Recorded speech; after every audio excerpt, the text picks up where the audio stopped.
The Marvels start this weekend. It is the final episode of season 2 of Loki. We have Doctor Who news, and we can't talk about any of it because of the strike. What? The strike's over? Oh, I've been waiting to do this for a while. Hallelujah, hallelujah, hallelujah, hallelujah, hallelujah.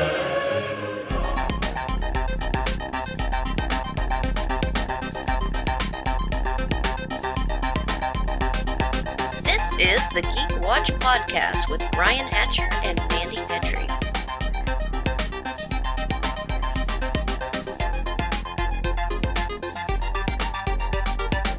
Greetings, Geek Watchers, and welcome to episode 203 of the Geek Watch Podcast. I'm Brian Hatcher, and with me, as always, Geek Watch's own resident geek goddess, Mandy Petrie. Hello, Brian. And finally, we have arrived. The strike is over. Yes, viva la resolution. Resolution. Yes, literally, it was 12:01 in the morning Pacific time, so about 3:01 here. Mm-hmm. And we were considering recording yesterday, didn't get a chance to, but... Good thing we didn't. Yeah, because now we finally have some good news, which is fantastic. And we're back. We are back. There aren't a whole lot of details right now because we don't know for sure, because they haven't revealed any of the details yet. They're going to soon, probably either tomorrow or over this weekend, but... What had happened last weekend, we had the AMPTP deliver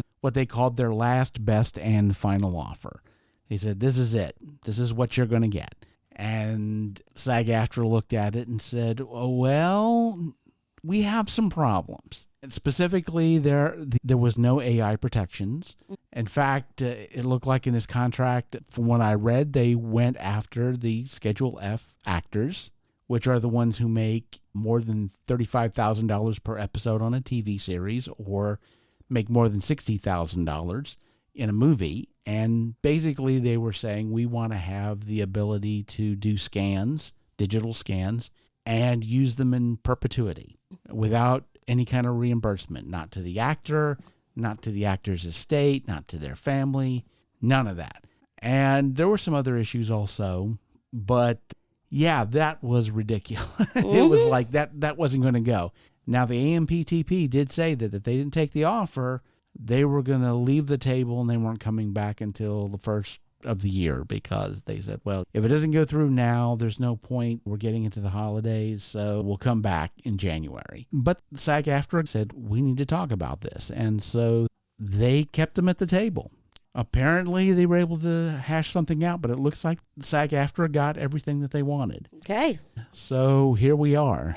So it still needs to be ratified. They still need to sign. That'll probably happen tomorrow, and now we're back in business. And I have to say, especially when I heard about the Schedule F actors and that the AMPTP wanted to be able to use their images in perpetuity without any kind of reimbursement, I know that was a non-starter. There was no way. No. There was no way that was ever going to happen. It just wasn't. So I figured we're done. Mm-hmm. I figured that, especially with the fact that the AMPTP said this is our last, best, and Crispin Glover did not fight in court to defend his image to let this happen. I don't even know if you know this or not, but there are a couple lawsuits out right now. Scarlett Johansson and Tom Hanks are suing a couple of companies because they used AI to create images of them to advertise products that they weren't getting paid for. Ooh. So, it had gotten to that point. Mm-hmm. And, yeah, they weren't having any of that at all. Like I said, it had gotten really bad at this point, and it looked like they were doubling down on this whole thing, and I thought, well, this is going to be a non-starter. Mm-hmm. And then you had Medea Tyler Perry, who a couple days ago was on CBS Mornings that made the comment that it was time for SAG-AFTRA to go back to work, and you can't expect to get everything. You know, sometime maybe, in 3 years they could revisit some things, which to all due respect, I have to say, I don't think he was exactly right on that idea, because there are some things you can back off from, but there are, if you There are had hard limits. yeah, you have to have some limits. With the AMPTP, if you had given them the ability for 3 years to use AI to create actors and you didn't have to reimburse them, how are you going to get that back? The toothpaste would have been out of the tube. And there would have been no coming back. And it'd been like you would have had another big, long 18 days to get to this point. And you had, even though it's been about 3 years ago, there's still issues with COVID. And another 3 years distance from that, that would have put them in a much better position than they're in now. If you were going to fight against this, now was the time to do it, because you wait 3 years and then try to have this fight again. Certainly, you're going to be on strike longer than 118 days. It would have taken a lot longer. And so this was the Rubicon. This was where you needed to draw the line in the sand, because if you didn't get it now... Because then you don't have actors anymore. You just have models. Again, after 3 years of having to go through all of that and then having to try to take it back, it just wasn't going to happen. Like I said, there were a lot of reasons why I had the feeling that this wasn't going to happen, especially, again, with this idea that there was no AI protections on the table at all. And especially with the hard line that the AMPTP had, and the fact that they had previously walked away from the table and just left, I thought, well, especially with the holidays coming in, they might be willing to hardline it for a couple of months. And I was surprised that this happened. I was surprised that they were able to sit down, and after hours upon hours of negotiation, they were able to hammer out a deal. And it seems like SAG-AFTRA was able to get what they wanted. I'm shocked, surprised, but very happy. So here we are, and we are back. We can start talking about stuff again. Hallelujah. Hallelujah. We can start talking about stuff again, and that's wonderful. Yay. I am so pleased of that. Where do we start? Well, there were some trailers. Trailers, yes. Yeah, the new Ghostbusters trailer. Right? Finally. Yeah. I've been waiting to see that for a while, and we've gotten that, which is fantastic. It looks like they're going with a Wendigo. Is that okay? At least that's what it feels like that they're going with. Okay, That's what it seems like. Yeah, when I think of the Wendigo, I think of like cannibalism and things like that. I don't think of ice and frozen. Yeah, well, that's part of the legend as well. Okay. The cold and the snow, but also this idea of famine and, like you say, the cannibalism and that sort of thing. And then maybe they're going to go down that road, maybe they're not, but there's certainly that aspect to it, which, again, we'll see what happens with it. And we got a trailer for the new Planet of the Apes, Kingdom of the Planet of the Apes. Right? So, man, that looks like they're really reaching back in time to especially those first two movies, Planet and Beneath the Planet. Right. You know, I really feel like they were trying to play service and play homage to them, and yeah, it looks really amazing. Oh, yeah. And we got a trailer for Echo, which one of those shows that there was rumors for a while they were going to take it off streaming, that it had been TBA. They weren't sure when they were going to bring it out, and it looks like it's going to be coming out in January. There's going to be a lot of hustling that needs to be done to get all. This is what's going to be interesting, is because of everything that is going on right now that people are going to be able to get back to work, even though $6.5 billion loss to the movie industry, I think it was like 40,000 jobs were lost. It was rough, but now that the actors are back to work, and of course the Writers Guild got their contract in, and everybody can now go back to work, there's going to be a lot of hustling. Slowly build things back up. Well, I don't think it's going to be slowly. I think it's going to be people rushing to get things done as quickly as they can. And so there's going to be a lot of pressure to try to get caught up as much as they can. And that's the thing, is that there's going to be this lull while everybody's trying to get caught up. There's going to be some holes in the release schedule. Things have been pushed ahead because they had to be. And so there's going to be a lot of catch-up to do. And there are a few movies A24, of course, has been filming. And this might allow some dark horse candidates to sneak in. Here, of course, I don't think either one of these are going to get any kind of a theatrical release. This might be straight to video, but you may be familiar with Charles Hand's Full Moon Productions.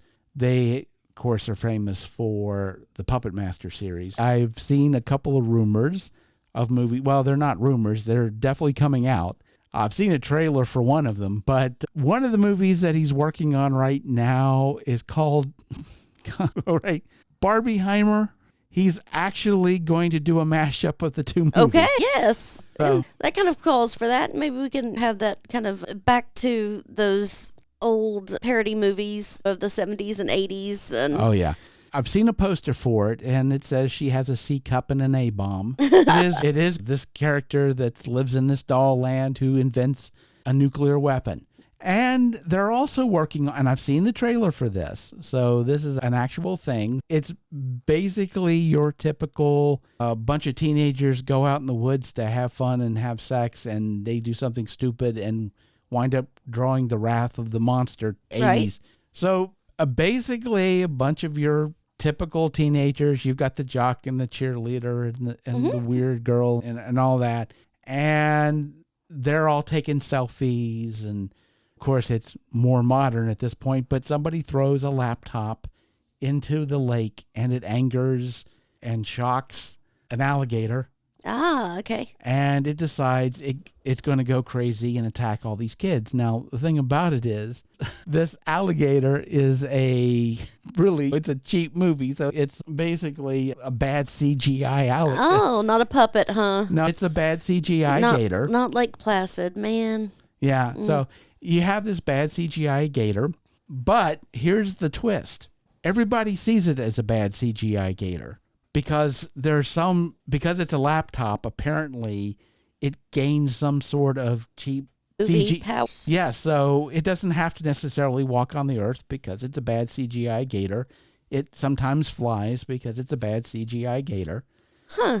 So basically, it's this demon from the uncanny valley. Yeah. Is it called Bad CGI Gator? Is that the name of the movie? Yes. Awesome. Yes. It's Okay. actually called Bad CGI Gator. Fantastic. I'm so happy about that. So they just leaned into it. Mm-hmm. They made it it looks like a bad CGI gator, and they did it on purpose. It's like Sharknado. It's going to be, Oh, yeah. I hope we get 10 more of it. Yes. Would have. So we got the last episode of Loki season 2.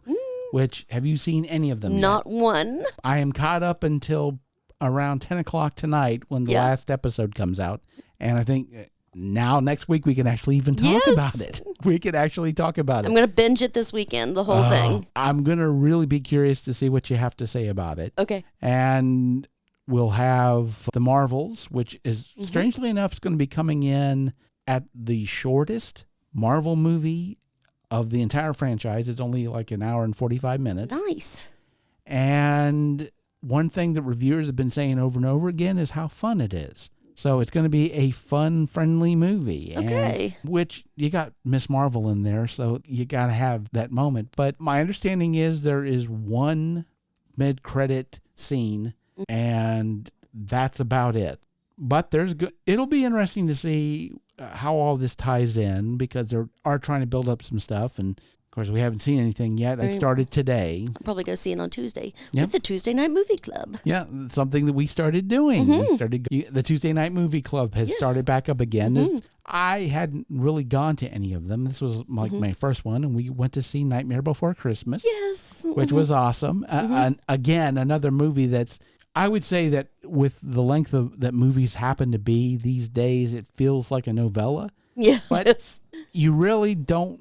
It was perfect, the length that it was. It still told its story. It hits different it on the does. big screen. Yes. And all the stuff that I had forgotten about, or maybe I hadn't noticed. Yeah. All those little things, like the aluminum tree with the rotating light. Yeah. Those were so big in the 50s and 60s. Right. And little things like that. It was a really good time. Oh, yeah. I've seen it on the big screen a few times. Yeah, I never had. Yeah, and one time they released it, they did it in 3D. There was a 3D release of it. That was beautiful. Oh, yes.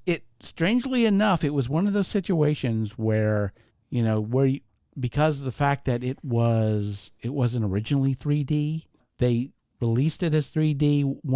the two things that really worked for it was one that, of course, it's stop motion, lots of bright colors. So you have, big color, big contrast. And that works really well with 3D.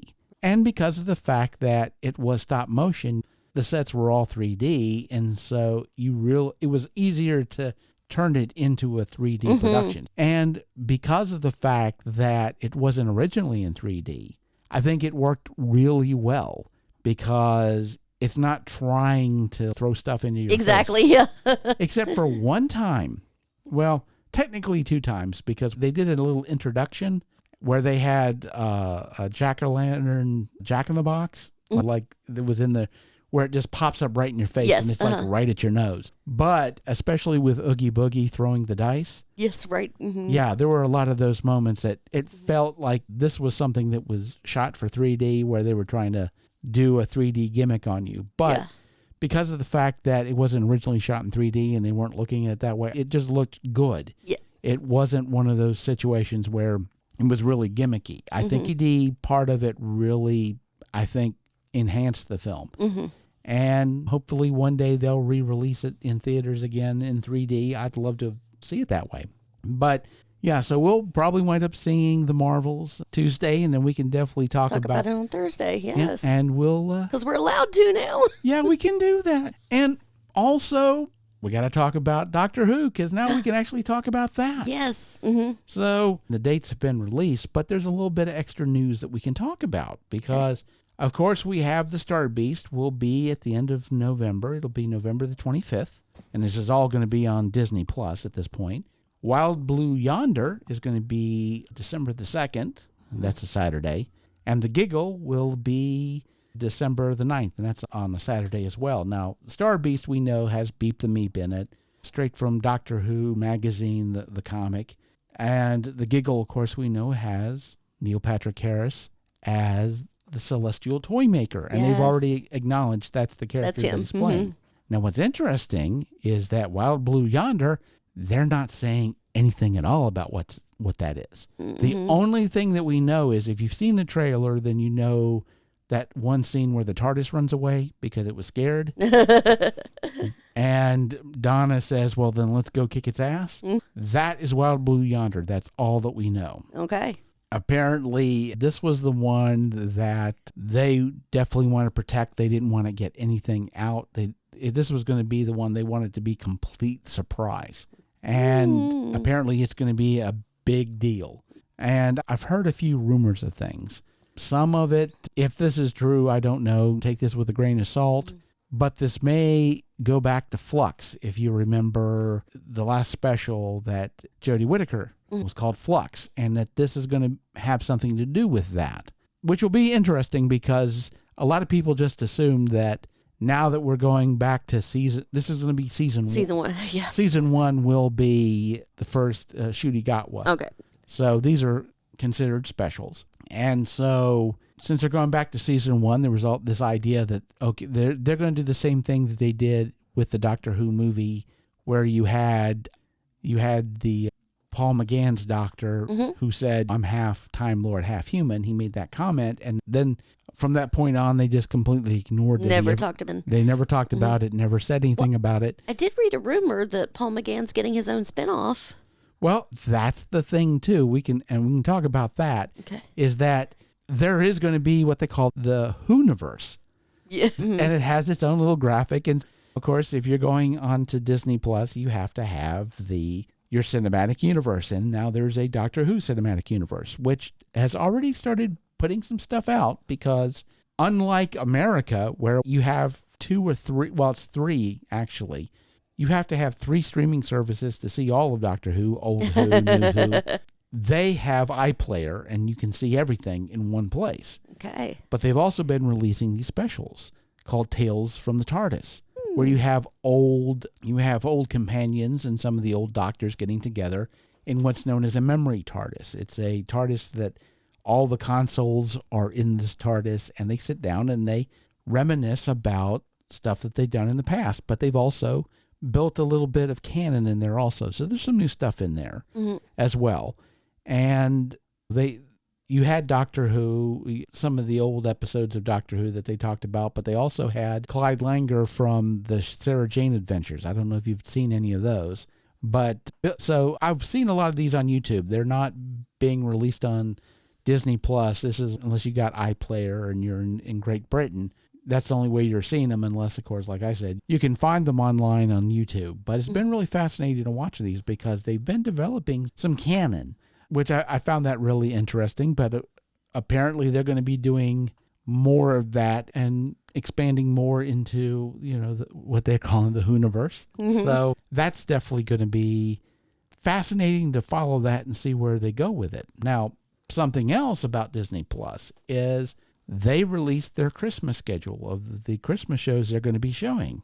And there was a mention of a Doctor Who holiday special. Now, we haven't had a Christmas special in a while. Right. But they haven't, if you look at that little schedule, Doctor Who holiday special on Christmas, and the name of the episode is The Church on Ruby Road. What's interesting about that, of course, is that the Doctor's, Ncuti Gatwa's companion's name is Ruby. Okay. So we may have a regeneration in the Giggle, and the holiday special will be our first appearance of Ruby and of Ncuti Gatwa, perhaps. His first full... Yeah, he'll show up at the end of... Well, maybe he'll show up at the end, or maybe he'll show up at the beginning, because it might be in the Giggle, the third special, where we get the regeneration. Okay. Especially, again, we're facing the Celestial Toy Maker, who's basically a godlike being. It's very possible we get that regeneration. But I've been hearing a bunch of rumors about what's going to happen with these specials. But there's like I said, everybody's really excited about it, and there are a lot of rumors going on. So there's a real question about exactly what we're going to get. But either way, we're all really excited. Yeah, exactly. And we're going to be able to talk about it. We're going to actually talk about it again. I tell you what, I was really concerned about, I have to say, this particular episode, because we were getting in a crossroads, because we were going to run, and we've been talking about this for a while, we were going to run out of things to say, because there wasn't good. It's not like we could really talk about anything anyway, but with that, on top of the fact that, it's like the only thing we could talk about would be the strike. And if nobody was coming back to the table until the first part of the year, then there's no negotiations. There's literally nothing for us to talk about that we would normally talk about. So I thought, well, we're going to need to get together and figure out, well, what type of programming changes are we going to be able to do? We were probably going to maybe go to books or something, or try to figure all of that out. But literally in the midnight hour, our salvation came and we are back, and not a moment too soon, because again, we've got next week, we can talk about Loki, we can talk about the Marvels, and again, just this idea of Hollywood trying to get things going again, and all the hectic schedules and trying to get things caught back up, which is going to take a while, but certainly they're going to be doing everything that they can to get stuff out there, to get people excited to get to theaters again, to be watching television again.